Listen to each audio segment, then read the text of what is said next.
10. இந்த 3 முத்தான 10 நாட்களும் மார்க்கத்தால் மரியாதை செய்யப்பட்டவை, உலகத்திலே வாழ்ந்த சமுதாயங்களினுடைய கண்ணியத்திற்குரியவை. அந்த அடிப்படையில் ஆஷூரா தினத்தை நாம் எதிர்நோக்கி இருக்கிறோம். உலகத்தில் இன்றைக்கு முஸ்லிம் சமுதாயம் கொண்டாடி கொண்டிருக்கக்கூடிய எல்லா பண்டிகைகளுக்கும் முந்தைய பண்டிகை ஆஷூரா தினம்.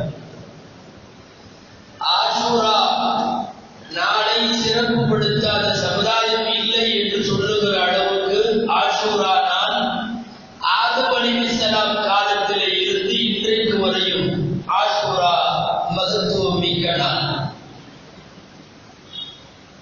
ரமதான் எல்லாம் பக்ரீத் எல்லாம் பின்னாலே வந்தவைகள். அவைகளுக்கெல்லாம் முன்னாலே உலகத்தில் ஒரே ஒரு நாள் தான் இஸ்லாமியர்களுக்கான திருநாள், அது ஆஷூரா நாள்.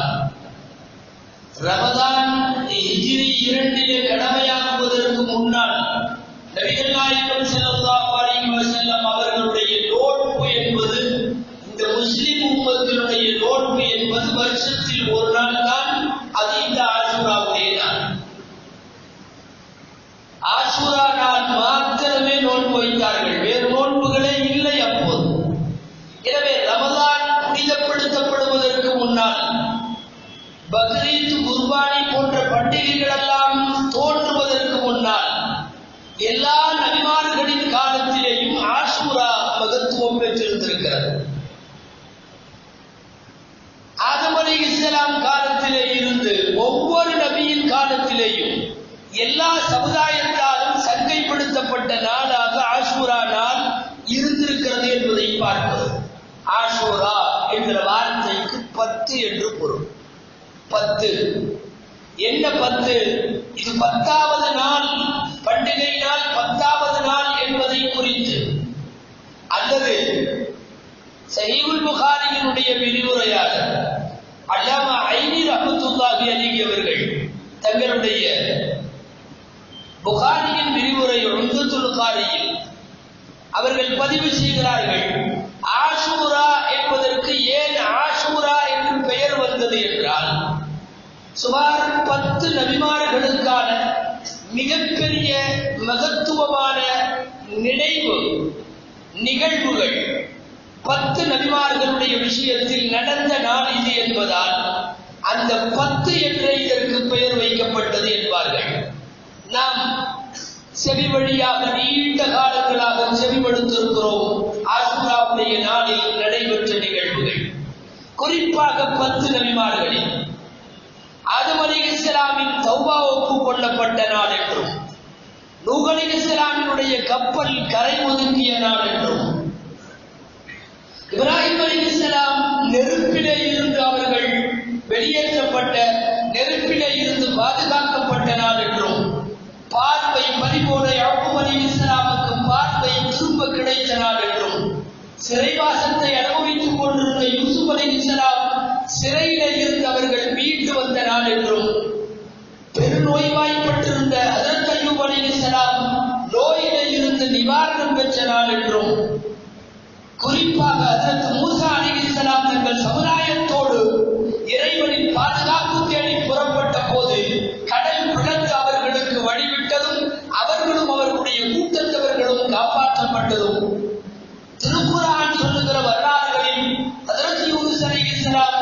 மீன் வயிற்றிலே இருந்து வெளியேற்றப்பட்டதும், ஆட்சி அதிகாரத்தினுடைய பொறுப்பிற்கு சுலைமான் அலைஹிஸ்ஸலாம் நியமிக்கப்பட்டதும், எல்லாவற்றுக்கும் மேலாக கடைசியாக பெருமான் முஹம்மது ரசூலுல்லாஹ் ஸல்லல்லாஹு அலைஹி வஸல்லம் அவர்களை பார்த்து, எல்லாம் வல்ல இறைவன் நபியே உங்களுடைய முன்பின் பாவங்களை மன்னித்து விட்டேன் என்று அறிவிப்பு செய்ததும் இந்த நாள் என்று சொல்லுகிறார்கள். கஃபரல்லாஹு லக மா தகத்தம மின் தம்பிக வ மா தஅக்கர், நாயகமே உங்களுடைய முன்பின் பாவங்கள் அனைத்தையும் அல்லாஹ் மன்னித்து விட்டார் என்கிற வாக்குறுதியும் இந்த நாளிலே தரப்பட்டது. இப்படி 10 நபிமார்களின் வாழ்க்கையில் நடந்த 10 நிகழ்வு, 10ம் திருக்குர்ஆன் மிக தெளிவாக விவரிக்கிற நபிகள் நாயகம் ஸல்லல்லாஹு அலைஹி வஸல்லம் அவர்களால் முன்னோர்களின் வரலாறுகள் என்று நமக்கு சொல்லித் தரப்பட்டிருக்கிற இந்த வரலாற்று நிகழ்வுகள் எல்லாம் நடந்த நாள் இந்த ஆஷூரா நாள் மிகுந்த முக்கியத்துவத்தை பெறுகிறது. இந்த நிகழ்வுகளில் எல்லாம் மிகவும் முக்கியமாக படிப்பினைகளோடு பாடங்களோடு சேர்த்து நாம் நினைவு கூறுகிற மிக முக்கியமான நிகழ்ச்சிகள் ஒன்றிரண்டு ஒன்று அது ஆஷூராவில் நடைபெற்றது. ஹஜ்ரத் மூசா அலைஹிஸ்ஸலாம் அவர்கள் கடல் பிளந்து காப்பாற்றப்பட்ட நாள். சாதாரணமாக இந்த நிகழ்வை நாம் தள்ளிவிட்டு போக முடியாது. ஏனென்றால் இது 10ஓடு 11ஆய் ஒன்றாய் சேர்கிற அந்த வரலாறு அல்ல. உலகத்தில் கொடுங்கோல் ஆட்சி நடத்திய யாரும் கடைசியில் மிக மோசமான முடிவுக்கு தள்ளப்படுவார்கள் என்கிற பாடத்தை உலகத்திற்கு இன்றைக்கு வரையும் சொல்லிக் கொண்டிருக்கிற பேரற்புதம் வாய்ந்த நிகழ்வு அது. எகிப்து தேசத்தில் 6 லட்சம் பேரோடு புறப்படுகிறார்கள் ஹஜ்ரத் மூசா அலைஹிஸ்ஸலாம். அவர்களை நம்பியவர்கள் பனு இஸ்ரவேலர்கள் என்றும் பின்னாடியே யூதர்களாகவும் மாறியிருக்கிறார். அந்த 60 லட்சம் பேரில் 6 லட்சம் பேர் ஆரம்பத்தில் மிக குறைவாக இருந்தவர்கள் பெருகி பெருகி பெருகி மூசா அலைஹிஸ்ஸலாம் அவர்களோடு சேர்த்து அவர்களும் அந்த மக்களை அழைத்துக் கொண்டு செங்கடலுக்கு செல்கிறார்கள். கடல் பிளந்து வழிபடுகிறது. அவர்கள் காப்பாற்றப்படுகிறார்கள். மிகப்பெரிய இந்த நிகழ்வு. அந்த மக்களை எல்லாம் கொடுங்கோல் ஆட்சியால் அடிமைப்படுத்தி வைத்திருந்த ஃபிரௌனிடம் ஒரு சிறுபான்மை சமூகம் எதிர்த்து நிற்கிறது. மிக பெரும்பான்மையாக இருக்கக்கூடிய அசுர மெஜாரிட்டியிலே ஆட்சி நடத்தி கொண்டிருக்கக்கூடிய அவரை ஒரு சிறுபான்மை சமூகம் எதிர்கொண்டதும் கடைசி வரை போராடியதும் கடைசியாக இறை அருளால் ஜெயித்ததும் இன்றைக்கு உலகத்தில் ஆட்சியாளர்களுக்கான பாடம்.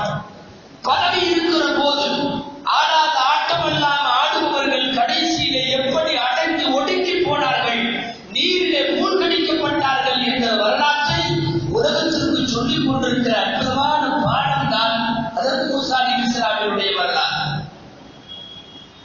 கடலுக்கு அருகிலே வந்து விட்டார்கள். மூசா அலைஹிஸ்ஸலாம் சொன்னார்கள், நாம் கடந்து போகிறோம். அந்த மக்கள் கொஞ்சம் அவநம்பிக்கை உடையவர்கள். மூசா சொல்லும் எதிலும் துவக்கத்திலே நம்பாதவர்கள், பின்னாலே அதனாலேயே பல்வேறு சோதனைகளுக்கு ஆளாக்கப்பட்டவர்கள். மூசா சொல்லுகிறார்கள், கடலில் இறங்குவோம், கடந்து செல்வோம். இந்த மக்கள் சொன்னார்கள், கால அஸ்ஹாபு மூசா இல்லா லமுத்ரகும், இல்ல இறங்க நாம் மூழ்கிடுவோம். நாம் வந்திருப்பது சாதாரண இடம் அல்ல, இது செங்கடல். இதிலே தப்பிக்க முடியாது. எதை நம்பி இறங்க முடியும்? அல்லாஹ்வின் மீது அவநம்பிக்கையாக கேட்கிறார்கள். முன்னாலே போய்விடுகிறார்கள் மூசா அலைஹிஸ்ஸலாம். கடலிடம் வழிவிடுமாறு கேட்கிறார்கள். தஃசீர்களில் இந்த நிகழ்ச்சி இப்படி பதிவாகி இருக்கிறது. கடல் பதில் சொல்லிவிட்டதாம், பாவிகளுக்கு வழிவிட மாட்டேன். உங்களோடு இருப்பவர்களில் நிறைய பேர் பாவிகள், இறைவனை சரியாக நம்பாதவர்கள், உன்னை சரியாக ஏற்காதவர்கள், ஆதாயத்திற்கு எதையும் செய்ய துணிவார்கள். இந்த மக்களுக்கு நான் வழிவிட மாட்டேன் என்று கடல் விடுத்திருக்கிறது. அல்லாஹ்விடம் துஆ செய்கிறார்கள் மூசா அலைஹிஸ்ஸலாம், யா அல்லாஹ், பின்னாலே துரத்திக் கொண்டு வருகின்ற ஃபிரௌனுடைய படை, நாங்கள் ஈமான் கொண்டு என்னோடு இவர்கள் வந்திருக்கிறார்கள், என்னையும் இந்த கூட்டத்தவர்களையும் நீ ரட்சிக்க வேண்டும், காப்பாற்ற வேண்டும். அல்லாஹ் வழக்கம் போல் சொல்லுகிறான், ஃபத்ரிப் பிஅஸாக்கல் பஹர், உன் கைத்தடியால் கடலை அடி, கடல் பிளக்கும். கைத்தடியால் அடிக்காதவரை கடல் பிளக்கவில்லை. அந்த கைத்தடி படுகிற போது பிளக்கிறது. அங்கே ஒரு செய்தி இந்த உம்மத்திற்கு உண்டு. இறைவன் கைத்தடியால் அடிக்காமலேயே கடலை பிளக்க முடியும். அவனுக்கு அது ஒன்றும் பெரிய விஷயம் அல்ல. ஆனால் ஒரு காரணம் வேண்டும். கைத்தடியால் அடியுங்கள், கடல் பிளக்கும் என்கிறான். فاضرب بعصاك البحر فانفلق فكان كل فرق كالطود العظيم. அவர் கைத்தடியால் அடித்ததுதான் தாமதம். கடல் நீர்த்தரை நிலத்தரையாக மாறுகிறது. அதுவும் இந்த கூட்டத்தவர்கள் 6 லட்சம் பேர் 12 பிரிவுகளாக இருந்தார்கள். 12 வழிகளாய் கடல் வழிவிட்டது. 12 சந்துகளாய்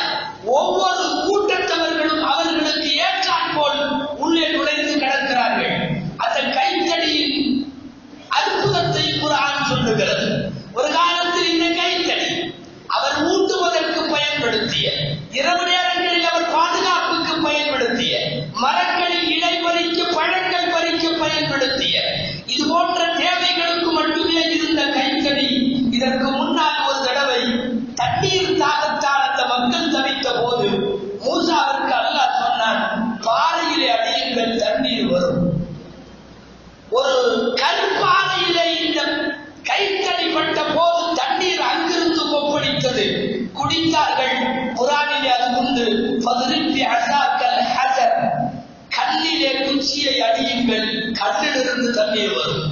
அந்த குச்சி நேர் மாற்றமான வேலையை இப்போது செய்கிறது. தண்ணீரிலே அடியுங்கள், அது கரையாக மாறும். ஒரு நேரத்தில் காய்ந்த இடத்தில் தண்ணீர் வருவதற்கும் இதே கைத்தடி காரணம். இன்று தண்ணீர் இடத்தில் அடித்து அதை காய்ந்த கரையாக மாற்றுவதற்கும் கைத்தடியே காரணம். அடித்தார்கள், அடித்தவுடன் வழிவிட்டது, காப்பாற்றப்படுகிறார்கள். ஒரு பல நூறு ஆண்டு கால சரித்திரம் அங்கே முடிவுக்கு வருகிறது. லட்சோப லட்சம் முஸ்லிம்களை ஒரே நேரத்தில் இறைவனால் காப்பாற்ற முடியும் என்கிற நிரூபணத்தை அல்லாஹ் அங்கே தந்துவிட்டார்.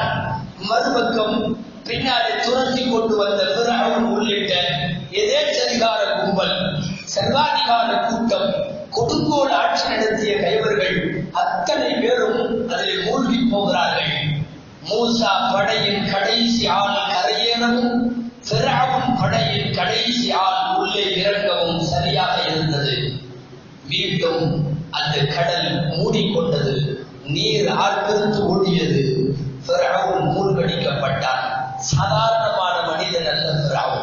குர்ஆன் அவனை எப்படியெல்லாம் சொல்லுகிறது என்று ஒரு நோட்டம் பார்ப்போம். வஇன்ன ஃபிரௌன லஆலின் ஃபில் அர்தி வஇன்னஹு லமுஸ்ரிஃபீன்.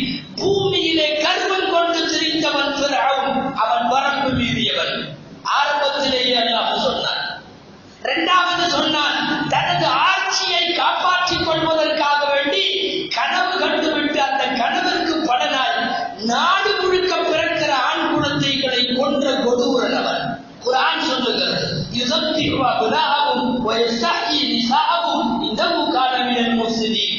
ஆண் குழந்தைகளை கொன்றான், பெண் குழந்தைகளை மட்டும் விட்டு வைத்தான். அவன் விஷமிகளில் உள்ளவன். மேலே கர்வம் கொண்டவன், வரம்பு மீறியவன் என்று சொன்னான். பின்னாலே அவன் விஷமத்தனம் செய்பவன் என்று சொன்னான்.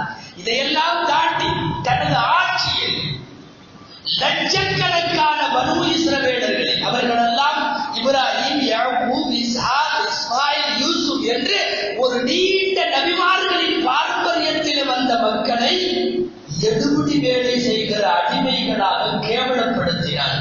கொத்தடிமைகள் முறையை உலகத்திலே தோற்றுவித்த கொடுங்கோல் மன்னர்களில் ஃபிரௌன் முக்கியமானவர். அத்தனை பேரும் கொத்தடிமைகள்.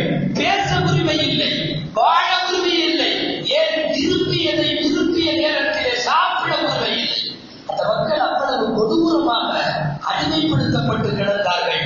குர்ஆன் சொல்லுகிறது, அன்அபத பனி இஸ்ராயீல், பனூ இஸ்ரவேலர்களை அவன் அடிமைப்படுத்தி வைத்திருந்தார். அவனுடைய பேச்சு ஒன்றும் சாதாரணமானது அல்ல. ஊர் மக்களை எல்லாம் கூட்டி எவ்வளவு கர்வத்தோடு பேசினார். அலைஸ லீ முல்கு மிஸ்ர் வ ஹாதிஹில் அன்ஹாரு தஜ்ரி மின் தஹ்தி. இந்த மிஸ்ர் தேசத்தின் அரசாட்சி என்னிடம். தெரிந்து கொள்ளுங்கள், ஆறுகள் எல்லாம் எனக்கு கீழே ஓடுகிறது என்று சொன்னார். என் உத்தரவிலே ஓடுகிறது என்று சொன்னார். என்ன ஒரு வியக்கத்தக்க மாற்றம்! ஆறுகள் எல்லாம் என் கட்டுப்பாட்டில் ஓடுகிறது என்று சொன்னவனை ஒரு ஆறுதான் உள்ளே மூழ்கடித்து காட்டுகிறார். எந்த தண்ணீரினுடைய ஆட்சியும் அதிகாரமும் எனது கைவசம் என்று சொன்னாரோ அதே தண்ணீரிலே அல்லாஹ் அவனை மூழ்கடிக்கிறார். இதுவெல்லாம் கூட ஒரு கொடுங்கோல் ஆட்சியாளர் என்ற அடிப்படையில் அவ்வப்போது பல ஆட்சியாளர்கள் செய்கிற தவறு என்னலாம். ஆனால் இதையெல்லாம் தாண்டி போனார். மூசா சொன்னார், வானங்களிலும் பூமிகளிலும் இறைவன் என்பது ஒருவன் மட்டுமே, அவன் அல்லாஹ் மட்டும். ரப்பு ஸமாவாதி வல் அர்த் வ மா பைனஹுமா. மூசா சொன்ன போது எவ்வளவு பெரிய எகத்தானம், எள்ளல். என்ன பேசினான் தெரியுமா? மந்திரி இடத்திலே சொன்னான், யா ஹாமான் குலி சர்ஹா லஅல்லி அப்லுகு அஸ்பாப ஸமாவாத். ஹாமான் அவருடைய மந்திரி. ஹாமானே, மூசா மேலே ஒரு கடவுள் இருப்பதாக சொல்லுகிறார். எதற்கும் ஒரு ஏணி வைத்துக் கொண்டு நான் எட்டி பார்க்கிறேன், ஏதாவது இறைவன் இருக்கிறானா? இது உச்சகட்டமான ஏளனம். ஒரு இலாஹ் இருக்கிறான், ஒரு கடவுள் இருக்கிறான் என்று கை காட்டுகிற போது இவனுடைய எள்ளல் பேச்சு, ஏணி வைக்க உத்தரவிட்டு நான் எட்டி பார்த்து விட்டு வருகிறேன், கடவுள் இருக்கிறானா என்று பார்த்து விட்டு வருகிறேன் என்று பேசினார். மக்களுக்கு மத்தியில் ஒரு பெரும் கூட்டத்தில் மூசா அலைஹிஸ்ஸலாம் சத்தியத்தை போதித்துக் கொண்டிருக்கிற அந்த சபைக்கு வந்தவர். அவர் பேசிக் கொண்டிருக்கிறார். இவர் இடையிலே புகுந்து நாட்டு மக்களிடம் இவன் பேசினார். அஃஅன கைரும் மின் ஹாதல் லதி ஹுவ மஹீனும் வலா யகாது யுபீன். பேசுவது என்னவென்றே விளங்காத இந்த மூசா மேலானவரா, நான் மேலானவனா? மூசாவிற்கு இயற்கையிலேயே வாயிலே இருந்த ஒரு பொன்னலை, வாயிலே இருந்த ஒரு தீக்கலை, சபைக்கு முன்னாலே அவமானப்படுத்தியவன் சொன்னான், பேசுவதே விளங்காத மூசா சிறந்தவரா அல்லது நான் சிறந்தவனா என்று கேட்டான் மக்களிடம்.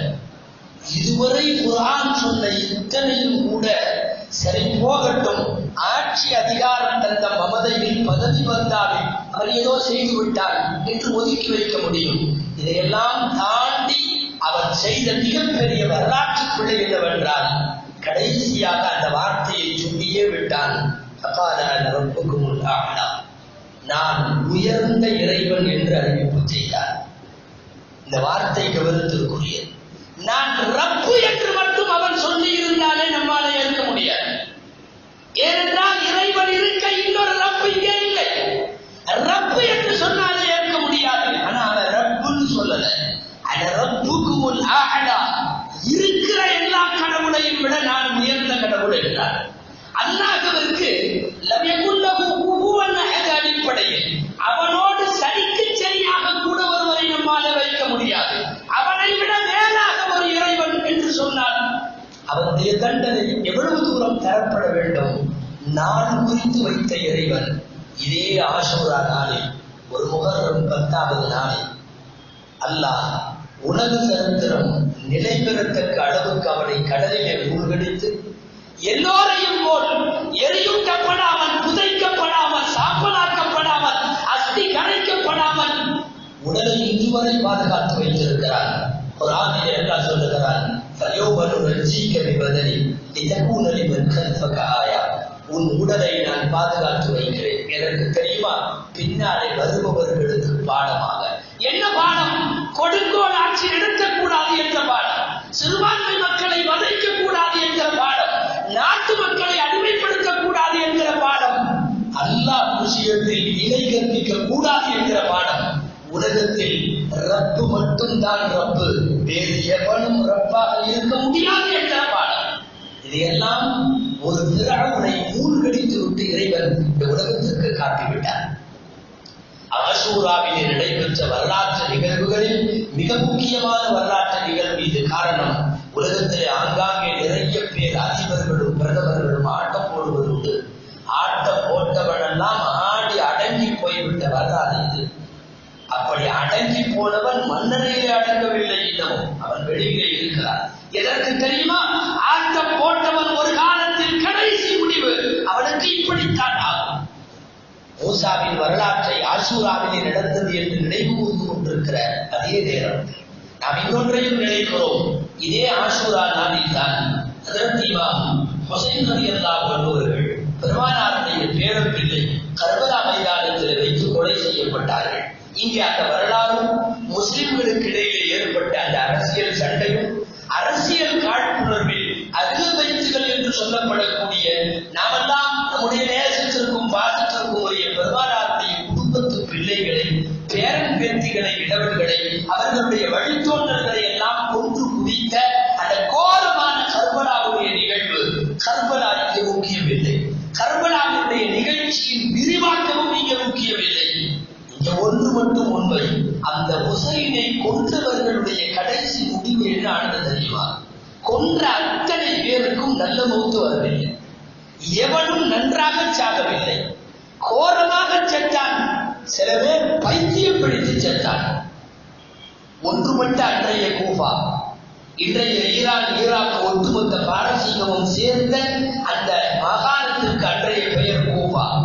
கூஃபாவினுடைய வீதி வீதியாக ஹுசைனை கொன்றவர்களும், ஹுசைன் ரலியல்லாஹு அன்ஹுவை இம்சைப்படுத்தியவர்களும், அவர்களுடைய குடும்பத்தை துவம்சம் செய்தவர்களும் மிக கோரமான முறையில் தான் அவர்களின் முடிவுகள் ஆனார். ஒரு மூசாவிற்கு எதிரிலே நின்றிருக்கிற பிறவும், ஒரு ஹுசைன் ரலியல்லாஹு அன்ஹுவுக்கு எதிரிலே நின்ற கூஃபாவினுடைய அரக்கர்கள், இவர்கள் எல்லாருக்கும் ஏற்பட்ட முடிவுதான் உலகத்தில் இன்றைக்கும் ஆளுகிற எல்லோருக்குமான எச்சரிக்கை பாடம். அது ஆஷூரா. ஒவ்வொரு ஆண்டும் ஆஷூரா வருகிறது. இந்த செய்தியை உலகத்திற்கு சொல்லுகிறது. ஆட்டம் போட்டவன் எல்லாம் அல்லாஹ்வால் மோசமாக அடக்கி ஒழிக்கப்பட்டான். கர்பலாவினுடைய வரலாறை நினைத்து பார்க்கிற போது எல்லா விஷயங்களும் சொல்ல தேவையில்லை என்பது மட்டுமல்ல, கர்பலா முஸ்லிம்களுக்கு இடையிலே நடந்த கசப்பான ஒரு சண்டை என்பதால் அது பற்றி அதிகம் பிரஸ்தாபித்து பேசுவதை கூட பல உலமாக்கள் விரும்புவதில்லை. மார்க்க அறிஞர்கள் தவிர்ப்பது சிறந்தது என்பார்கள். இருந்தால் கர்பலாவின் கருத்துக்குள்ள ஒரு பாடம் உண்டு, மிக முக்கியமான பாடம். கர்பலாவிலே மோதிக்கொண்ட இரண்டு தரப்பும் முஸ்லிம்கள் தான். அவர்களுக்குள் தொழுகை நேரம் வருகிற போது உசைன் ரலியல்லாஹு அன்ஹு தொழ வைத்தால் ரெண்டு ஜமாத்துகள் அங்கே நடக்காது. எல்லாரும் ஒன்று சேர்ந்து தொழுகுவார்கள். அரசியலிலோ வேறு பல விஷயங்களிலோ கருத்து வேறுபாடுகள் கொண்டிருந்தாலும் முஸ்லிம்கள் அவர்களுடைய மார்க்கம் என்று வருகிற போது ஒரு அணியில் நின்று விடுவார்கள் என்பதற்கு அது சான்று. சில நேரம் எதிர்ப்படையில் யாராவது ஒருவர் இமாமத்து செய்து தொழ வைப்பார். உசைன் உட்பட அத்தனை பேரும் பின்னாலே நின்று தொழுதிருக்கிறார்கள். கர்பலா சோகமான நிறைய செய்திகளை தனக்குள்ளே புதைத்து வைத்திருந்தார். மறுபக்கம் முஸ்லிம் உம்மத்தினுடைய ஒற்றுமையை குறித்த மிகப்பெரிய பாடத்தை இன்றைக்கு கர்பலா சொல்லிக் கொண்டிருக்கிறார். 1439 ஹிஜ்ரி பிறந்திருக்கிற இந்த நேரத்தில் உலகம் முழுக்க வாழ்கிற முஸ்லிம்கள் யோசிக்க வேண்டிய பாடம் இது. கர்பலா நடத்துகிற ஒற்றுமை பாடம். 6 லட்சம் பேர் மூசாவோடு ஒன்றாக கைகோர்த்து ஐக்கியத்தோடு நின்ற போது அவர்கள் செய்த அந்த பாடம் முஸ்லிம் உம்மத்து ஒன்றுபடுவதன் அவசியத்தை நமக்கு வலியுறுத்துகிறார். எல்லா வளங்களும் இருந்தும் ஒற்றுமை மட்டும் இல்லாததால் சிதறி கிடக்கிறோம். 1439 ஆண்டு கால இஸ்லாமிய வளர்ச்சி பிரமிக்க வைக்கிற எல்லா சக்திகளும் இன்றைக்கு முஸ்லிம் சமூகத்திடம் உண்டு. தண்ணீர் இல்லையா? நிறைய இருக்கிறது இஸ்லாமிய நாடுகளிடம். தங்கம் இல்லையா? பெட்ரோல் இல்லையா? இளைஞர் வளம் இல்லையா? அறிவாற்றல் இல்லையா? எல்லாம் உண்டு. அறிவுசார் வளங்கள் அத்தனைக்கும் சொந்தக்கார சமுதாயம் இஸ்லாமிய சமுதாயம். சொல்ல போனால் மேற்குலகம் அறியாமையில கிடந்த போது அவனுக்கு கூட அறிவு ஜன்னல்களை திறந்து வைத்தது முஸ்லிம் சமூகம். எனவே இங்கே அறிவுக்கு பஞ்சம் இல்லை, இங்க பெட்ரோலுக்கு பஞ்சம் இல்லை, தங்கத்திற்கு பஞ்சம் இல்லை, இஸ்லாமிய நாடுகளில் தண்ணீருக்கு பஞ்சம் இல்லை. உலகத்திலேயே அதிக இளைஞர் சக்தியை கொண்ட ஒரே சமுதாயம் முஸ்லிம் சமுதாயம். சுமார் 60 நாடுகள் இன்றைக்கு முஸ்லிம் நாடுகள். 60 நாடுகள். நாம் எல்லாம் சேர்த்து புதைத்து விடுகிறது ஒரே ஒரு மைனஸ் பாயிண்ட். இவர்கள் ஒன்று சேர மாட்டார்கள், இவர்கள் ஒன்றுபட மாட்டார்கள்.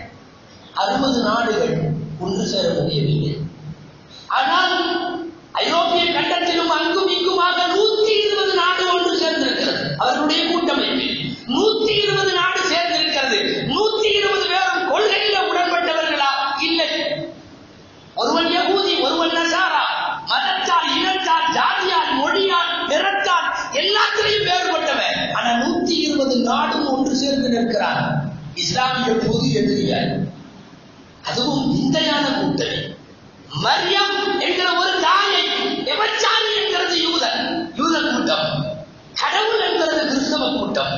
இவ்வளவு முரண்பாடு அடிப்படையில கொண்ட இந்த 2 பேரும் சேர்ந்து நிற்க முடிகிறது. இங்கே ஒரே அல்லாஹ், ஒரே ரசூல், ஒரே கிதாப், ஒரே வேதம், ஒரே கிப்லா, ஒரே சஃப், எல்லாம் ஒன்று. சொல்ல போனால் உலகம் முழுக்க வாழ்கிற முஸ்லிம்களுடைய வீடுகளினுடைய லைஃப் ஸ்டைல் கூட ஒரே மாதிரி இருக்கும். அவர்களுடைய பண்டிகை, அவர்களுடைய பழக்க வழக்கம், அவர்களின் திருமணம், அவர்களின் மௌத்து அத்தனையும் ஒரே மாதிரி. ஆனால் ஒரு 54, 55 அரபு நாடுகள் ஒன்று சேர முடியவில்லை. ஒன்று சேர்ந்து ஒரு வார்த்தை ஒரு பர்மாவிற்கு எதிராக இன்னமும் அறிக்கையாக தர முடியவில்லை. அங்கொருவன் இங்கொருவனுமாக ஒவ்வொருவனும் ஒவ்வொரு கம்பத்திற்கு கீழும் மரத்திற்கு கீழும் தனித்தனியாக பேசுகிறானே ஒழிய ஒன்றாக இருக்க முடியவில்லை. குர்ஆன் சொல்லுகிறது,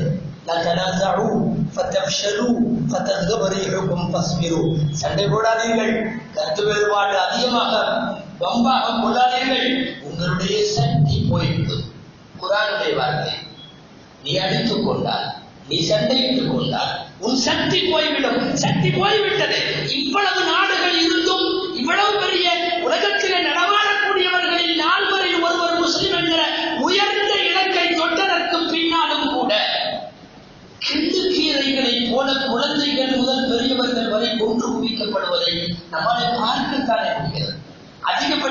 துவா செய்ய முடிகிறது, குனூத் ஓத முடிகிறது.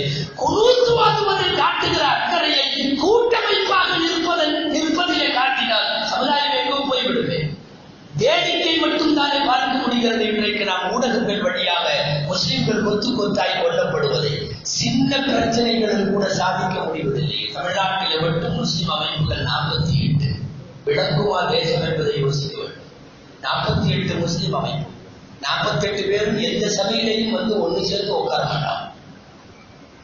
யோசித்து பார்த்தால் மிகப்பெரிய பலவீனத்தை கொண்டிருக்கிற இந்த முஸ்லிம் சமூகத்திற்கு ஆஷூரா நாள் ஹுசைனுடைய வரலாறு படிக்கிற போதும், மூசாவினுடைய கடல் பிளந்து வழிபடுகிற வரலாற்றை படிக்கிற போதும் நமக்கு தெரிய வேண்டிய ஒன்றே ஒன்று, அதுதான் நமது சக்திகள் ஒருங்கிணைக்கப்பட வேண்டும். மட்டுமல்ல, அதிகாரத்தை வென்றெடுக்கிற இடத்தில் முஸ்லிம்கள் வர வேண்டும்.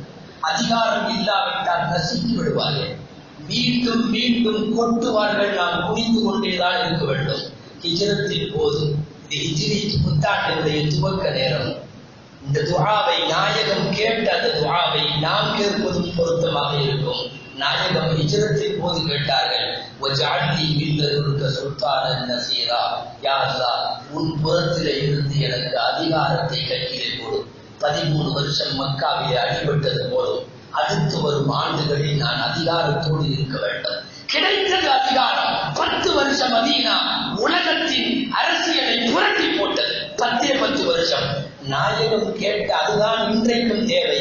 அதிகார சக்திகளாக முஸ்லிம்கள் ஒன்றுபடுகிற வரை, அதிகாரத்தை வென்றெடுக்கிற வரை, அதிகார மையங்களிலே இந்த சமுதாயம் அமர்கிற வரை நமக்கான வீரர்கள் குறைய வாய்ப்பில்லை. ஆஷூராவுடைய கைது பரக்கத்துகளால் நல்ல சிந்தனைகளை அல்லாஹ் தருவானாக.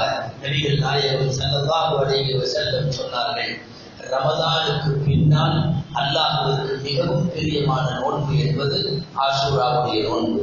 வரக்கூடிய 9, 10, அதாவது நாளையும் நாளை மறுநாளும், தவறினால் 10, 11 ஆக இந்த 2 தினங்கள் நோன்பு வைப்பது சுன்னத்தாகும். ஆஷூராவுடைய நோன்பு ரமதான் வருவதற்கு முன்பிருந்தே எல்லா சமுதாயங்களும் நோற்று நோன்பாகும். அந்த அடிப்படையில் இன்று இரவு சகர் வைத்து நாளை ஒரு நோன்பும் நாளை மறுநாளும் நோன்பு வைக்க முயற்சிக்க வேண்டும். பாவங்கள் அனைத்தும் கழித்து விடுகின்ற நல்ல பரக்கத்தான இந்த ஆஷூராவுடைய நாளில் எல்லா விதமான அருட்கொடைகளையும் எல்லாம் வல்ல இறைவன் நமக்கு வழங்கி வருவானாக. ஆமீன். வாஹர் தஅவானா அல்ஹம்துலில்லாஹி.